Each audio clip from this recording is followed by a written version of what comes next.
kasoo noqoshadeedu ay tahay arrin qabiil arrin qabiilna hayna waynu ognahay Cabdullaahi Timcade wuxuu ahaa nin taariikhdiisu wax lagu xusuusto sameeyay sababtoo ah 40 sanadood horteed markuu lahaa ninowna dawlad baa xamar fadhida hawda baaldegay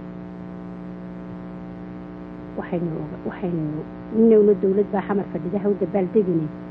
waxaynu inagu isagu uu arkay waxaynu inagu ogaanay 40 sanadood dabadeed inaan dawlad xamar fadhida الله naxariistay Cabdullaahi Suldaan Timcade markii la dhageysan waayay waanooyinkiisii uu ku muujinayay murtidiisa waxyaabihii dadka Soomaaliyeed uu uga digayay waxa si weyn u muujinaya muuqaalka imka aad isha ku haysaan kaasi oo ku sheegay gabayada soo socda ee Muuse uu inoo marin doono Cabdullaahi malaha tixaha ugu caansan ee uu Cabdullaahi Suldaan Timcade leeyahay waxa kamid ah maansada dhexdhagaxeed waxay kamid tahay maansooyinka ugu caansan ee tixda Soomaalida waxaanad moodaa inay maanta ka haybad iyo sharaf badan tahay maalintii uu Timcade tiriyay wargeysyada idaacadaha iyo dhammaan warbaahinta ay Soomaalidu isticmaasho meel kasta oo ay joogto si joogto ah ayaad ugu arkaysaa ama ugu maqlaysaa haddaba aniga oon hadalka idinku dheerayn wax yar aan idinka maqashiino tixdii dhexdhagaxeed iyo codkii Cabdullaahi Suldaan Timcade waxaan gabayga jeelkiyo labda iyo doorka uga qaaday dadka waxaan ogeysiinayaa dawguusu yahay Soomaalida ay salaamay wanaagidinka doorta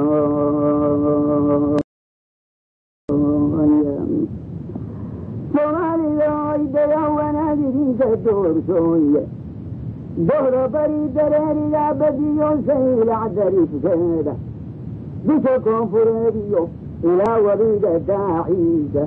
قد مدهنا أو إدل هدي عندي أبواب سيراني منتوب يدو نفن قندل كلها رواية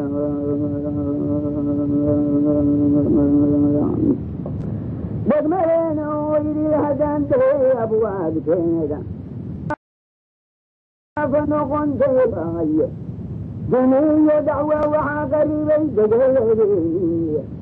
دنيا أصبوان وقودي جواد يحدق حمد أنو باتم غنية بقوم الدوران تبكان لحظ ليابان لحين بحيو إيمان بلين يتوفضاي عقلي قدوني لدى ساري وحيوري جدا جدي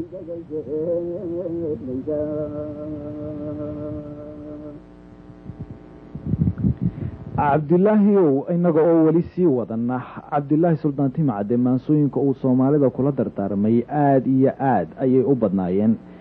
markaasi haddii aan bal inoo soo qabto tixda kale oo aad iyo aad sida runta oo qurux badan oo anigu aad iyo aadan u jecelahay oo la yiraahdo 87 waa kii lahaa Soomaaliday bal dhageysto oo ninkii saaray arwaaxee sidiisa ugu bareerayow sifada weyne qiyaame marka suurtu dayaantee saciira iyo naciima ninba saamigii qaato sayidkii uu jeclaa iyo siduu sheegay quraanku adiga kuu sahli maayo oo laga saamixi maayo adiga kuu sahmi maayo oo laga saamixi maayo afartaasi sifeeye sulubaa igu laabane ma 87 baan Soomaalida ay iscunaynayo isu aakhira seegnay ma 87 baan seedaheen iyo dhuuxa seefaha isu jaraynay ma 87 baan silana caqligeenu sida xoolaha soofa sumad gaaran lahayn aad iyo aad ay tixdani u dheertahay markaasi halkan kuma soo wado koobi korno balse isagoo dhameystiran waxaad ka heli kartaa buugga xornimadii 60kii iyo xigmadii Timcade haddii uu sidaasi u dardaaray dadka Soomaaliyeed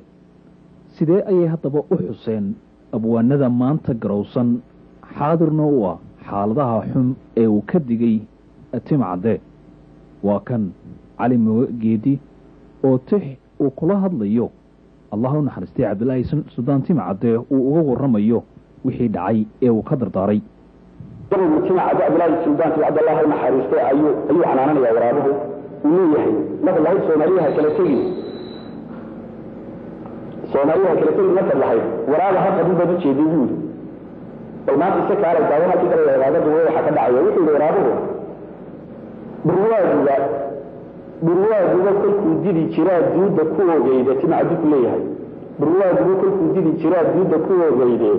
markay diriir sokeeye dhacdee la isku mala dooxay balandoolka maasidu markay daaqolba u yaacday magaalooyinkina digay noqdeen maxastu daaqaysay fadhato aan la meeldayin markii boogka lagu duugay dacalkayga waataan ka galay deeqdii iyo timiye dacalkayga waataan ka galay deeqdii iyo timiye dahab iyo haddii lacagta iyo diric la boodaayey dad baan bilileqaystaye ma cunin duuyo xoolaah dad baan bilileqaystaye ma cunin duuyo xoolaahe markan daadka dhiigaa caddeen laqayadii daacay ama may duleedada wadnaadaan walba u jiiday dab yar anigu maa shidin haddaan daarihii galay dab yar anigu maa shidin haddaan daarihii galaye mahadooyin duugoobin baa ii diiwaan galaye kuwa iga dambeeyaan u dhigi buugan daabacaye da'da gabay kolkaa tima cadow ugu dan sheegaysay dugsi male qabyaaladii haddaad ugu dardaarmaysay waanadaadii kaa dile dalkina habardugaagawiye daacuuna kama layn intay ii dugaaxeene dul ahaanba sheekadu anay dereejo ii tahaye soomaalida waraabaha u daran iigamay darine baldaankayga maqal raamsashadu hilibdad weeyaan soomaalida waraabaha u daran iigamay darine baldaankayga maqal raamsashadu hilibdad weeyaane digashana dadaan kula dul imi waa godkaan degaye haddii aad ka diirtiyo haddaad digigixoonayso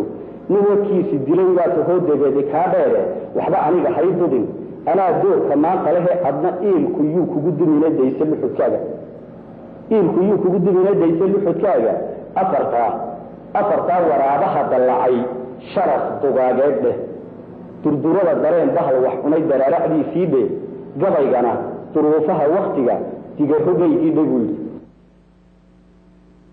daawadayaalkaasi waxa uu ahaa cali mogageedi waa qaybo yaryar oo aanu idinka soo qaadnay gabaygiisii waraabaha iyo uu kula dardaaramayay timacadde gabaygan oo dhammaystiran waxaad ka heli kartaan buugga xornimadii 60kii iyo xigmadii timacadde